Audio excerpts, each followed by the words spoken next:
আজকে আবার একটা নতুন রেসিপি নিয়ে আপনাদের সঙ্গে এসে হাজির। চিকেন আছে 1 কেজি, টক দই আর ভিনিগার, একটু সামান্য তেল আর হলুদ দিয়ে এটা ম্যারিনেট করে 1 ঘন্টা মাখিয়ে রেখে দিয়েছি। আর রেখেছি আলু পিস পিস করে কেটে রেখেছি। খুব কম তেল উপকরণ দিয়েই, খুব কম তেল দিয়ে আমি এই রেসিপিটা আজকে দেখাবো।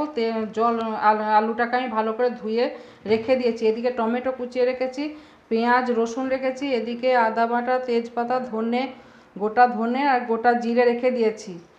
আর এদিকে ময়দা রেখেছি, ময়দাতে একটু নুন দেবো, দিয়ে একটু মেখে নিয়ে এটা একটু রুটি করব।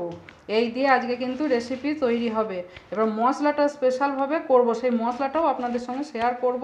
আর আমার যে বড় ভিডিও আছে সেই বড় ভিডিও দেখবেন ইউটিউব চ্যানেলে, আর ফেসবুক পেজেতেও আমাকে ফলো করবেন, লাইক করবেন, কমেন্ট করবেন, সাবস্ক্রাইব করবেন। আপনারাই তো এত দূর আমাকে এগিয়ে নিয়ে গেছেন।